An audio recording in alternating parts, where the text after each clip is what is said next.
नमस्कार मंडळी, माझं नाव प्रथमेश लाड. कोकणी प्रथमेश या माझ्या नवीन युट्यूब चॅनलमध्ये तुमचं स्वागत आहे.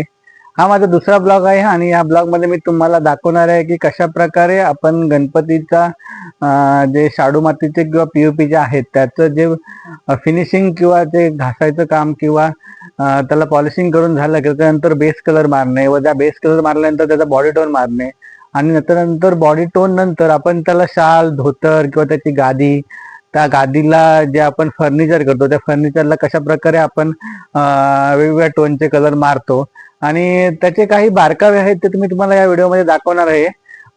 हे तुम्हाला मी डिटेलमध्ये तुम्हाला करून दाखवणार आहे आणि त्याचे काही व्हिडिओ आहेत ते पण मी यामध्ये टाकलेले आहेत.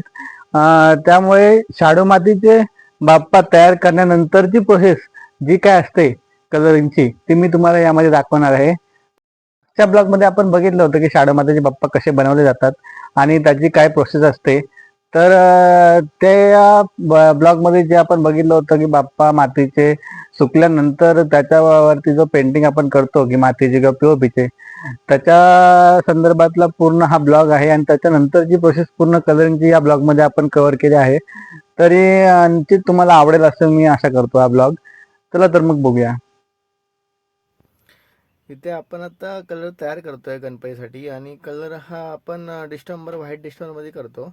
पहिल्यांदा पूर्ण गणपतीला आपण व्हाईट मारून घेतो आणि त्याच्यानंतर बॉडी कलर मारतो. बॉडी कलर म्हणजे जो आपल्या बॉडीचा शेड असतो त्या टाईपमध्ये आपण डार्क फेंट करून आपण तो कलर मारतो. आता हा बॉडी कलर आपण मारतोय गणपतीवरती. हा फक्त बॉडीवरतीच मारतो आपण, शाल धोतरवरती थोडाफार उडतो पण बॉडीवरती इम्पॉर्टंट असतो. त्यानंतर आपण त्याला शेडिंग करणार आहोत. तुम्ही आता पाहू शकता की आपण गणपतीच्या बॉडीला शेडिंग करतोय. शेडिंग करणं म्हणजे काय असतं तर जो गणपतीच्या बॉडीचा कलर असतो त्याच कलरचा थोडा डार्क कलर जो आपण दागिन्यांच्या खडांना किंवा हातांच्या जे कोपरे असतात त्यांना किंवा जो गणपतीचा भाग आपण हायलाइट करायचा असतो त्यांना आपण मारतो आणि तो पूर्ण आपण गणपतीच्या पूर्ण बॉडीला आपण मारून घेतो.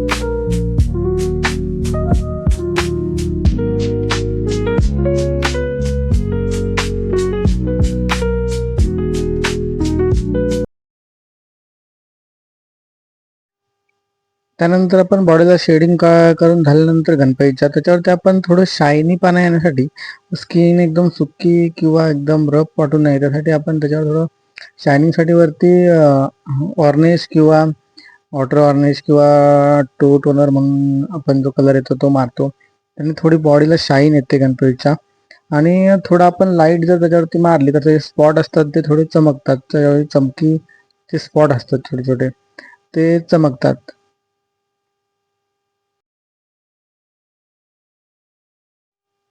अशा प्रकारे त्याच्यानंतर ते बॉडीवरती शाईन मारून झाल्यानंतर तो गणपती असा दिसतो. हा तुम्हाला आता थोडा जास्त डार्क वाटतोय परंतु तो थोडा सुकल्यानंतर नॉर्मल कलर वाटतो आणि नॉर्मल त्याला शाईन वाटते आणि त्याच्यानंतर लाईट त्याच्यावरती पडली की तो खूप शाईन करतो आणि त्याच्यानंतर ते थोडे स्पॉट असतात छोटे छोटे ते चमकतात त्याच्यात ते.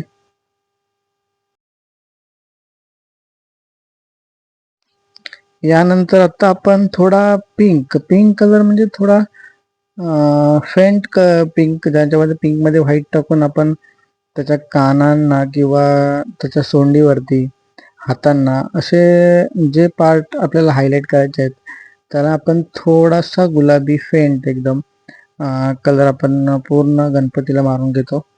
त्यामुळे प्रत्येकाची पद्धत थोडी वेगळी असते पण परंतु मी बऱ्यापैकी असंच मारतो प्रत्येक गणपतीला आणि त्यामुळे थोडे त्याचे जे पार्ट असतात जे आपल्याला हायलाइट करायचे आहेत ते हायलाइट होतात.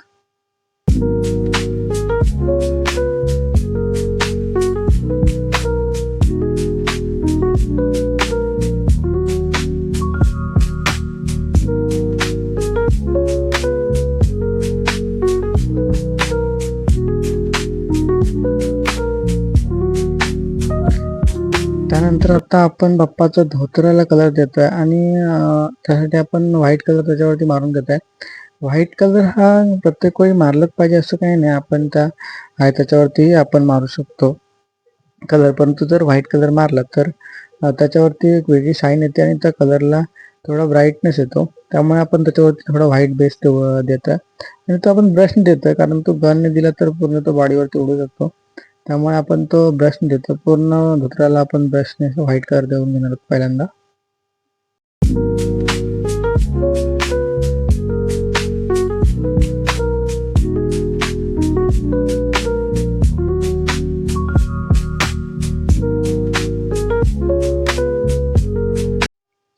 त्यानंतर आपण आता बाप्पाची शाल रंगवायला घेतोय आणि आपण बाप्पाच्या शालाला आपण गुलाबी कलर देतोय. ब्रशने देण्याचं कारण हे आहे की आपण स्प्रे गनने पण मारू शकतो, परंतु जर ब्रशने दिला तर तो बाकीच्या कोणत्याही बॉडी पोर्शनवरती उडत नाही आणि प्रॉपर आपण कटिंग देऊन तो आपण ब्रशने मारू शकतो. त्यासाठी आपण ब्रशने कलर देतोय.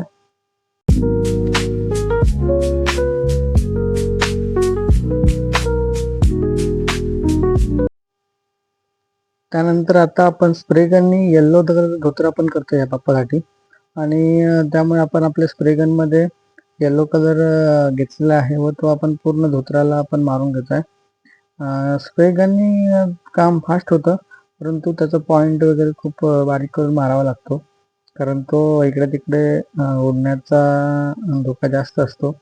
त्यामुळे आपण त्याचा पॉईंट बारीक करून पूर्ण धोतर आपल्याला आपण येल्लो शेड देऊन घेतोय. डोक्यावर थोडासा व्हाईटिश आपण ठेवतोय, कारण तो हायलाईट होतोय. त्यामुळे आपण थोडासा धोतरावरती पुढच्या टोकांना आपण व्हाईट ठेवलेला आहे.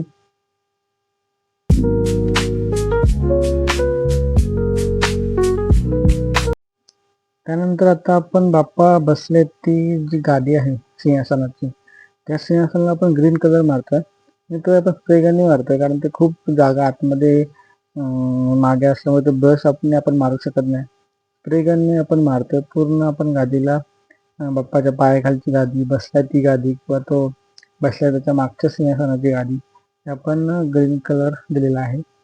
त्यानंतर ब्रशने आपण गणपती बाप्पाचा लोड हा ब्लू कलरचा मारतोय, फेंट ब्लू. नंतर त्याला ब्लू डार्कची शेडिंग करावी लागते, ते आता आपण ब्रशने करतोय.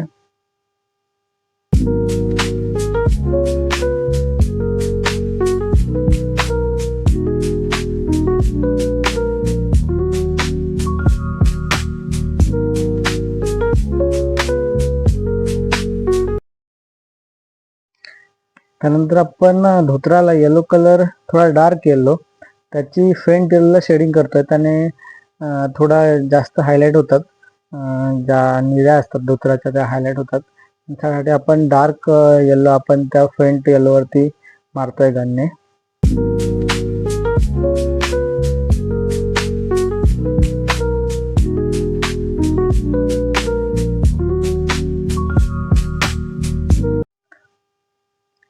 त्यानंतर आता आपल्याला बाप्पाचं सिंहासन कलर करायचं आहे आणि ते करताना आपण ब्लॅक कलरने पूर्ण सिंहासन पहिल्यांदा ब्लॅक कलरने करून घ्यायचं आहे.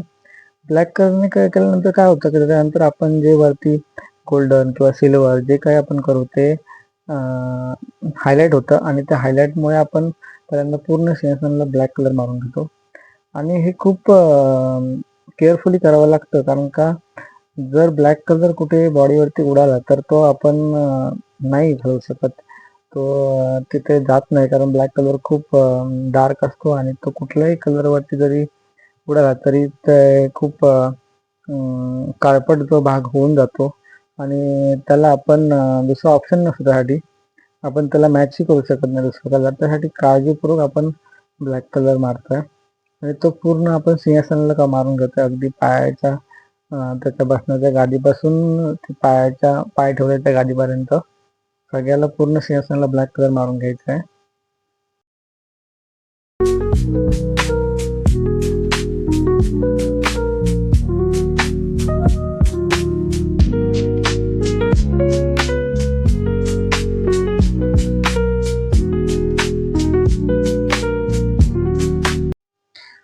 त्यानंतर आपण सिंहासनाला गोल्डन कलर मारतोय. गोल्ड कलर आपण सिल्वर कलर मारू शकतो किंवा लाकडासारखा कलर मारू शकतो, कोणताही आपण कलर मारू शकतो. आणि आपण आता हा व्हिडिओ इथे स्टॉप करणार आहोत, कारण का जी याच्या पुढची प्रोसेस आहे ती आपण डोळ्यांना स्पॉट मारून घेतो या व्हिडिओमध्ये. डोळ्यांना स्पॉट मारणं, कळी मारणं, त्यानंतर मग येतात ते डोळे काढणं, गोल्डन कलर करणं, ज्वेलरी त्याची रंगवणं. ही खूप नंतरची प्रोसेस आहे. आपण या व्हिडिओमध्ये फक्त आपण आता इथपर्यंत बघणार आहोत. आपण पुढच्या व्हिडिओमध्ये नक्की बघूया की पुढच्या ब्लॉगमध्ये मी नक्की तुम्हाला दाखवेन की बाप्पाचे डोळे कसे काढले जातात.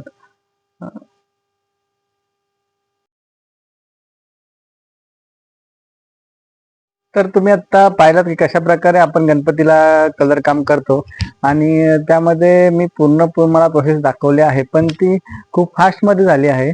कारण का पूर्ण व्हिडिओ दाखवणं शक्य नाही. खूप त्याला लेंदी प्रोसेस आहे आणि खूप सावकाश ते काम करावं लागतं. अगदी बारकाईने त्याला गनचा प्रेशर किंवा त्याचा पॉइंट बारीक असला पाहिजे. कारण का शाल मारताना कुठेही त्याच्या बॉडीवरती उडाला नाही पाहिजे, किंवा बॉडीला कलर मारताना शाल धोतरवरती कलर उडाला नाही पाहिजे. याची खूप काळजी घ्यावी लागते. त्यामुळे ज्या प्रकारे मी तुम्हाला माहिती दिली आहे, त्यामध्ये खूप सारं कव्हर करण्याचा मी प्रयत्न केला आहे. कसा वाटला हा मला नक्की कळवा, कमेंट करा, लाईक करा आणि चॅनलला सबस्क्राईब करा. हे नक्की आठवणीने करा, कारण का तुमच्या सबस्क्राईबमुळे मला नवीन नवीन ब्लॉग करण्यासाठी प्रेरणा मिळेल, आणि नक्की असे नवीन नवीन ब्लॉग मी तुमच्यासाठी घेऊन येत राहील. धन्यवाद.